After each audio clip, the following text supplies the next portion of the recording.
เนาะทุกคนเนาะก็มีสังคมตั้งคำถามขึ้นมาเกี่ยวกับเรื่องของบิ๊กใหญ่หรือว่านักอินฟูหรือว่านักฮ้องเนาะชื่อดังกับคนนึงสำหรับบิ๊กใหญ่เนาะก็ได้มีปัญหาเกี่ยวกับเรื่องราวที่บิ๊กใหญ่ได้ออกมาอัดคลิปเนาะอยู่ในที่ส่วนสาธารณะแคมป์ของอยู่ที่ปักเซเนาะ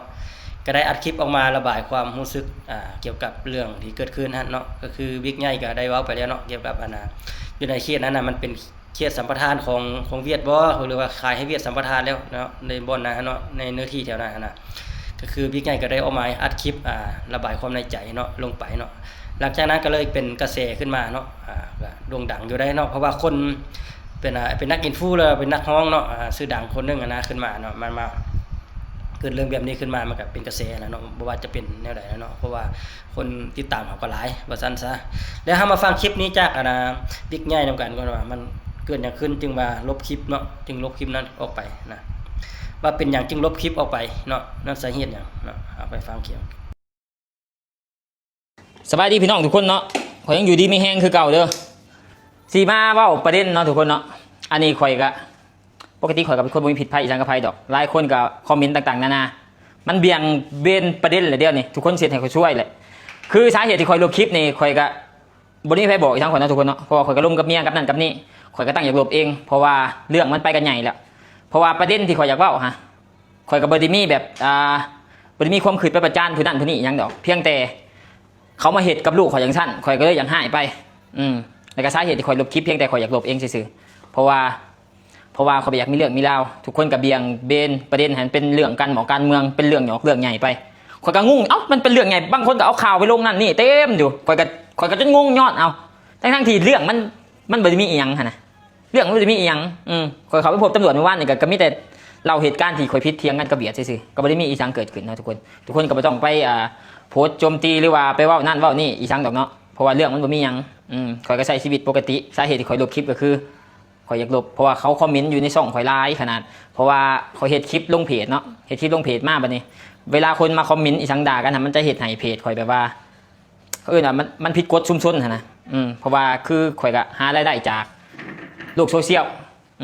แต่ว่าที่ข่อยเฮ็ดคลิปตัวผิดกระเบียดบ่แม่นสร้างกระสอบสร้างกระแสอีสังเด้อทุกคนเนาะก็ผิดเถียงกันไอ้ดีเพราะว่าหลายคนก็ผิดเถียงกันนั่นแหละเนาะเนื่องจากว่าบ่เข้าใจกันแล้วก็ที่ลบคลิปก็ย้อนข่อยอยากลบเองรวมกันกับเมียรวมกันกับหมู่อีสังเรียบร้อยเด้อไปตอนนี้กำลังสิไปซื้อเทียนไปใส่บาตรก่อนสิไปคอมเมนต์มั่วซั่วทุกคนเด้อมันเรื่องบ่มีหยังเรื่องบ่มีหยังทุกคนไปเบี่ยงเบนประเด็นไปด่าผู้นั้นด่าผู้นี้มันเริ่มไปกันใหญ่เลยมานี่เขาก็จะคิดว่ากูเป็นต้นป้ายสาเหตุที่ไปนี่กูลบคลิปก่อนดีกว่าเลยหาใส่ชีวิตกับลูกกับเมียยังสิดีกว่าข่อยแห้งบ่มักเรื่องด่าหมอกด่ามาปกติข่อยก็มีแต่เฮ็ดคลิปกับลูกกับเมียกับน้องกับนุ่งอีสังไปแล้วก็แล้วทุกคนก็ไปเบี่ยงเบนประเด็นอยู่เชื่อว่าไม่ต้องมีคนก๊อปคลิปนี่ไปลงเลยบ่มีหยังเด้อทุกคนเด้อบ๊ายบายขอบใจเด้อที่เป็นห่วงบ่มีหยังคือเก่าหั่นแหละอันนี้เนาะก็คือเรื่องราวที่มันเกิดขึ้นทางของบิ๊กใหญ่เนาะก็คือที่ผ่านมาก็สังคมก็ตั้งคำถามเนาะว่าเป็นหยังบิ๊กใหญ่คือลบคลิปหลังจากที่ไปพบตำรวจมาแล้วเนาะแต่เป็นหยังคือมาเว้าแบบนี้หรือว่าตำรวจให้เว้าตรงนี้บ่หรือว่าเขาอยากให้ปิดปากบ่หรือว่าใดๆเนาะสังคมก็ตั้งคำถามขึ้นมาหลายอย่างเนาะย้อนสาเหตุหยังย้อนจากปิดปากบ่ให้เว้าบ่ให้เปิดเผยความลับบ่ในว่าใดๆเนาะสังคมเขาก็ฮู้ดีเนาะผู้มือเนาะบ่อนใดควรสัมปทานบ่อนใดเป็นส่วนสาธารณะเนาะมันก็ฮู้ดีแล้วเนาะถึงว่าบิ๊กใหญ่บ่เว้าก็ตามแต่สังคมเขาฮู้ดีเนาะก็คือบิ๊กใหญ่นี่เป็นหยังจึงลบคลิปก็คือเราว่ามาแล้วเนาะนึงเราก็บ่อยากมีปัญหาแม่นบ่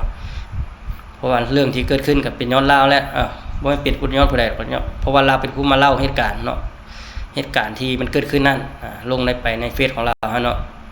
ฉะนั้นผู้ติดตามมันก็บ่ว่าบ่เป๊ะกันดอกเพราะว่าเราก็มีผู้ติดตามหลายเนาะมันก็เลยเป็นกระแสขึ้นมาเนาะสังคมก็เลยโจมตีว่ามันเกิดขึ้นจากไส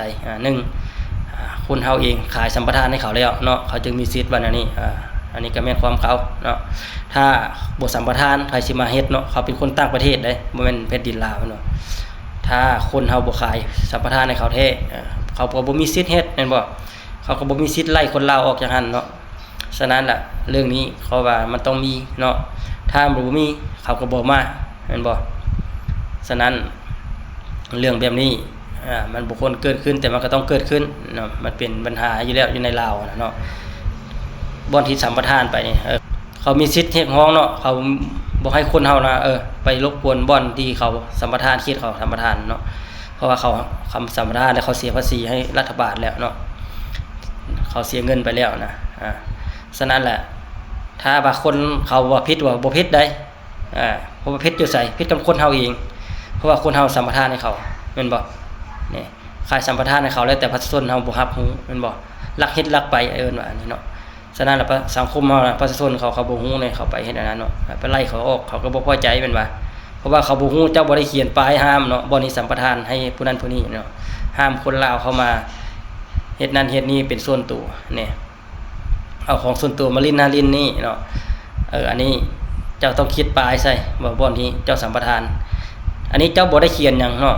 เขาก็อยากมันเป็นส่วนสาธารณะแม่นบ่เขาก็อยากเอาหยังไปลิ้นเขาก็ไปแม่นบ่